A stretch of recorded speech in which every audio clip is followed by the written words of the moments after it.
Welcome to 805 Focus. I'm Dr. Cinder Sinclair with Nonprofit Connect, and we will be bringing you the latest on your favorite nonprofits. So get ready to be inspired. You are watching TV Santa Barbara. And our special guest today is Matt Gradias. And Matt is board president of Santa Barbara Education Foundation. Thank you. Welcome, Matt. Yeah, thank you very much for having me. Thanks for being here. Or us, I should say. So glad you're with us today. Yeah. And the Santa Barbara Education Foundation, you folks have been around for a while. Yeah, this is actually our 40th year. It's kind of exciting, very exciting.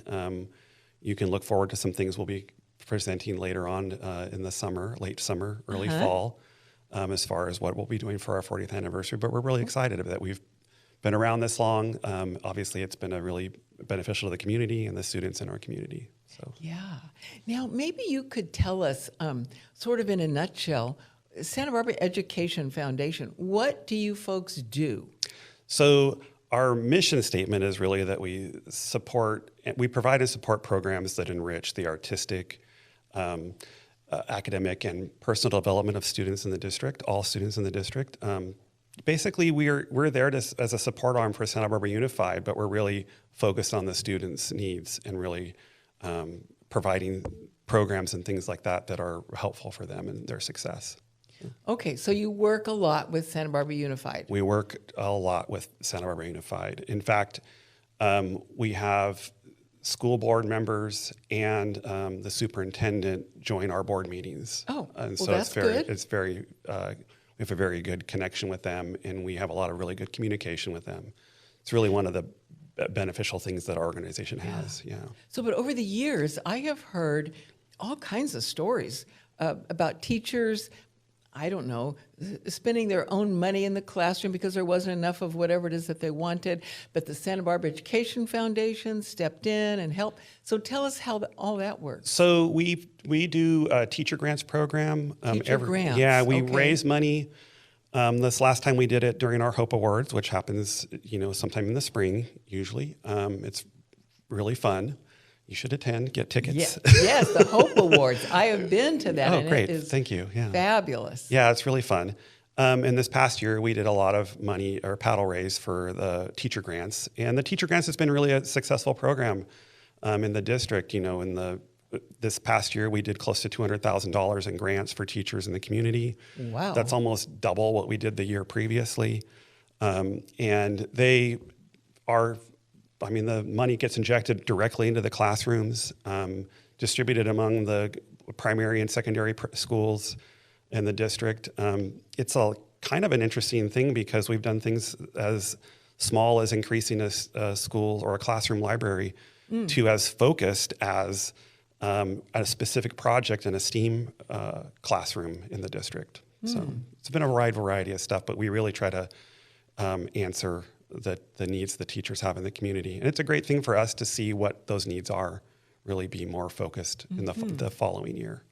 So how does that work? Does a teacher come up with an idea or a project or a need and then make out a application? Yeah, so we do a little bit of outreach in the district. With the support of the district, we reach out to the principals, we reach out to the superintendent, and they kind of do some work with us to look at what might be needed in the schools. And then in that outreach, there's an application. We actually have, in the process along the journey, there's actually a teacher that created a YouTube video for us that helps with the application process. So it's really fantastic. And so they help you understand how to apply. It needs to get approval from the principal in the school, which most of them do. And then we have a teacher grants committee that's made up of our board members and some community members to really look at what those applications look like. And sometimes we support the entire thing, and sometimes we support parts of those things.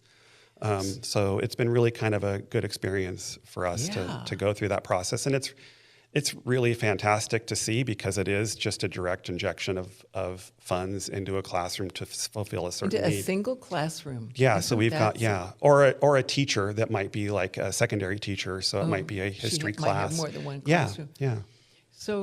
So can you give us some examples of some of them?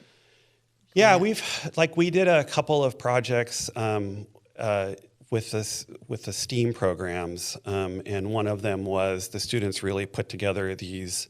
In fact, they were on display at our last Hope Awards, but they just did this kind of this artistic expression, but with technology, and we helped fulfill that need in the classroom. And so that one's, I mean, it's sort of not as specific, but it was very specific to that classroom. And they actually have done a variety of projects with us in the past. They've actually been a repeat grant recipient, a teacher grant recipient in the past, because their projects have been so kind of enriching. But again, we've had purchased books for classrooms, just simple books. Sometimes teachers have specific needs for where their kids are in their language arts programs. And so we kind of try to fulfill those needs to help, again, like to help enrich the experience that they're already having. So remind me, STEAM, what's the STEAM program? Oh, that's STEAM is science, technology, engineering, arts, and math. Oh, good job. Yeah. Good job, Matt. I should do this. My wife was a STEAM teacher for a while, so I should know that one. But All right. So the Hope Awards. So every year you have the Hope Awards event. Yeah. And you honor someone. So like this last Hope Awards that you had, you honored the executive director previous, who recently passed away. Margie Yavi, we honored her and the Children's Creative Project. And the Children's Creative Project. Yeah, that's a great. But we've honored people in the past. We've done individuals, and we did K-Tide a couple of years ago because they had been so helpful for us in our mission for Keep the Beat. So Keep the Beat program, and they've been so just wonderful.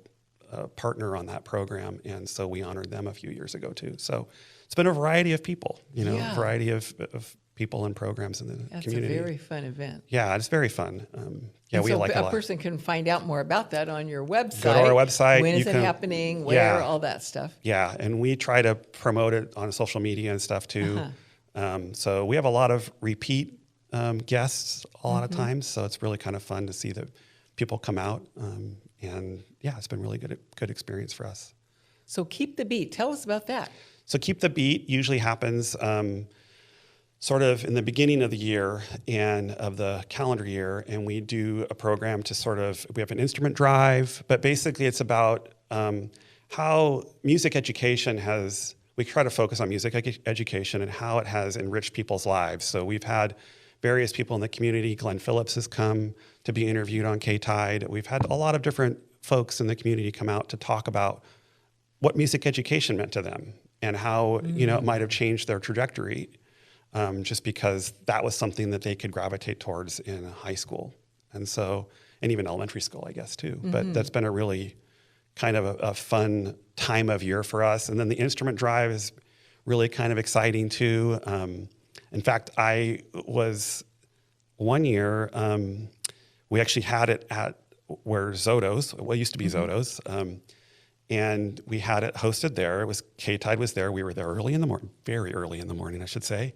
And they were broadcasting that we were doing this instrument drive, and I was answering phone calls while we were there, and some guy called and said he was in his truck, heard it, drove back home, and had a clarinet that he had from like 6th grade and came by and dropped it off. Gosh. And so that was a story that was repeated throughout the day. So we had all these people in the community that talked about their different experiences in the community with our own, like Santa Barbara Unified's, or even our partner districts or the other feeder districts in the community, elementary districts, that they just talked about what music meant to them when they were in school. And so we had trumpets, clarinets, guitars, just all kinds of wide variety of things that instruments and stuff that were dropped off during that instrument drive.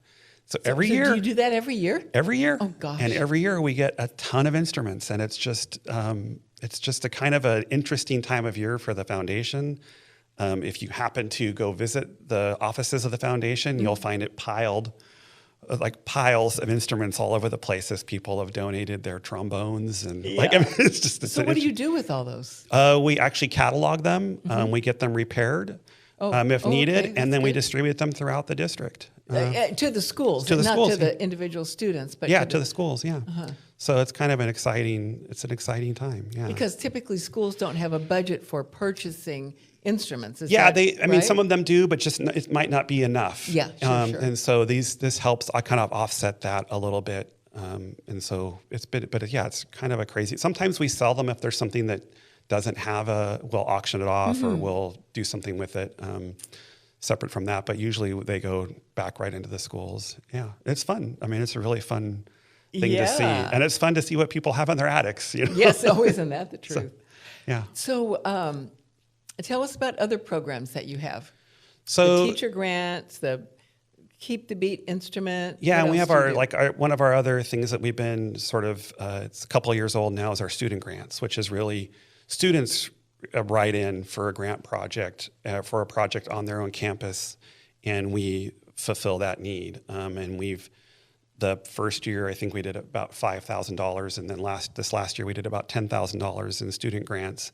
And that's been really fun too, because it really is students taking pride in their campus or doing something that really helps engage other students in the campus. And so that's been kind of a neat program too. Like what? Like give us an example. We've done things where we've helped support like simply getting T-shirts printed for a club. So like some sort of campus club. We've helped offset the cost of getting their, club T-shirts printed, or we've helped them host an event or something like that, like help offset the cost of, an event that they wanted to do. And so it's a wide variety of things that we've done with it. So a student gets an idea, and then there's an Student gets application to there's fill an out. application process. We've done beautification projects where it's just been really like beautify a campus. And so we help, good. They do a couple of volunteer weekends. We help support that need. So how do they find out about the Student grants, we also do a lot of outreach with that as well. So we do that. There's an application process, and there's a time of year, and we have a student grants committee that reviews the student grants. Oh gosh, that's good. And they look at all the grants, and then we see what we can fulfill. And some, again, the same kind of thing as the teacher grants. Some of them are fulfilled fully, and some of them are partially fulfilled. But we just look at ways to sort of help enrich that student experience. So that's kind of So fun. really, yeah, that kind of sums it up. You look for opportunities to enrich the experience of students. Yeah. Basically at Santa Barbara Unified Schools. Yeah. And we currently, in fact, it's just finishing up is our summer band camps that we've been having. So we have a string camp, drumline. We have a regular band camp, like a full band camp. And then we have, we're starting to work with really little kids on just some entry-level like music programming. So it's been kind of fun. Cool. So that's happening right now. In fact, that's today is, I think, the last day of the like the music camp? Yeah, the music camps is last. I think today is the last. And where day. do you have that? For all the campuses. So we actually use the campuses. So I went to the drum line finale at LaCoumbre Junior High recently, so which was where I went to school. So it's kind of fun to go back there and see. So Yeah, great. but yeah, so that's kind of those are another fun things we do. That usually is happening over the summer. It's very intensive, a lot of work for the staff and the organization to sort of make all that happen. Yeah. But again, we have some really great opportunities to work with the students directly. And we have a lot of student volunteers that help support those programs, which is really kind of a fun thing too. So that's kind of neat to see, just to see other students in the district supporting, younger students in the district in their journey, music journey. So you use a lot of volunteers, student volunteers, adult volunteers. Yeah, we have a variety of opportunities for volunteers. Even some of our Hope Award events.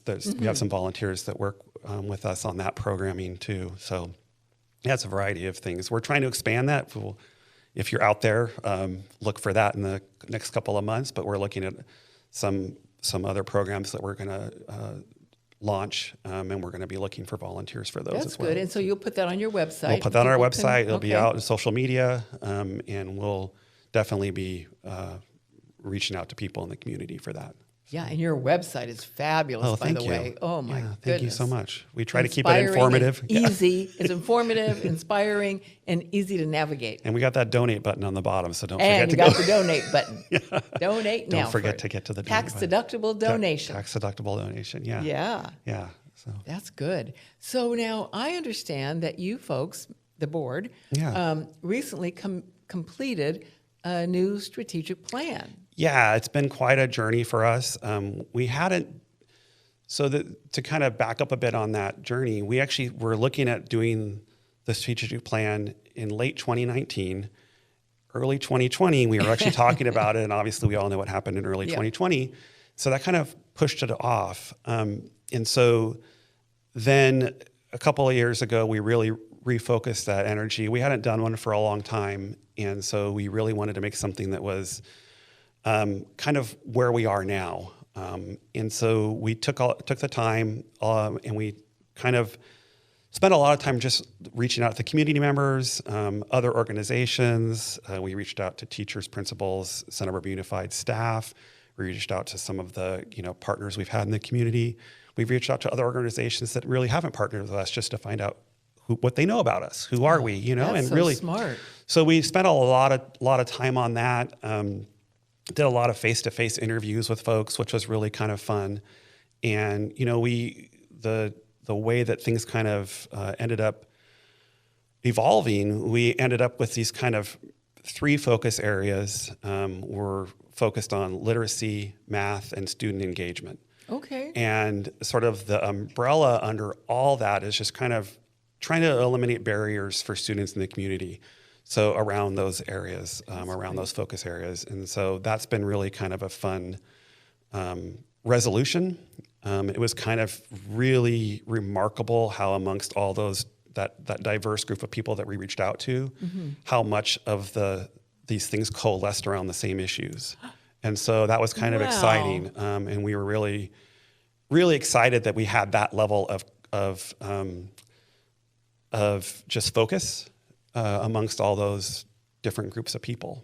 And so it's kind of really given us a good opportunity to really hone in on those spaces. And that's been where we're kind of going next. And so literacy, math, and student engagement. Yeah. And student engagement is like, if you think about, I think a lot of times it's focused around student attendance, right? But we're not talking just about attendance. We're talking about students actually feeling a part of their campus, a part of their community, and really being engaged in the sort of classroom and school experience. So when you think about student engagement, you think about, what might inspire a student to be more engaged. Yeah. And so did you talk with some students? Yeah, we actually did a little bit of work around the students themselves, and that's actually our next step, is really kind of looking at what kind of programming that looks like. And one of the things about the student grants is we do have some data about the things that they are interested in. So it's really good for us to sort of take that information and really use it as a catalyst for us to be able to do that work. So that's really good. Sounds like you guys are really we're ready to rock and roll. Focus, man. You are moving. Yeah. And I think the things that we're looking to do around that is, like, some of the ways we expect to do this work is we're looking at kind of being a convener of these topics. So, like, really bringing people together in the community to talk about, say, literacy, say math, even student engagement, and look at ways to sort of address some of these issues, but really try to build some consensus around what needs to be done. So that's kind of exciting. We actually just recently hosted an event with Jack O'Connell on school funding. And so we had members, we had Superintendent Maldonado there, and we had one of the board members from the school district there. And then we had Jack O'Connell there, and really talking about how schools are funded. Not really focused on one particular school, but just what does it look, how are schools funded? How does this look? And so we want to sort of take on those kind of topics and this convener role and look at how we're going to do those kind of things. I love how you're so reaching out and inclusive. That's wonderful. Yeah, I mean, I think that if we're trying to really seriously tackle some of these issues, then we have to really bring people together to talk about what are these problems and what do we do about them. The one with that school funding one, which was really fantastic. We talked about declining enrollment and what that looks Yes. like and why that might be happening. And Jack O'Connell was great because he had all the data from across the state. That's great. And it was really fun because, he's obviously been a long time person in our community. And so it was good to see him come back. And a lot of people came back to see him, Yeah. Oh, So it was super Matt, fun. gosh, Yeah. I wish we had a lot more time to talk about this. You guys are doing such great work. Yeah, thank you. And 40 years. Yeah. So thank you for all that you're doing and for coming on our show to tell us Well, about it. thank you for doing this. We really appreciate it. And thank you for joining us on 805 Focus, and we'll see you next time.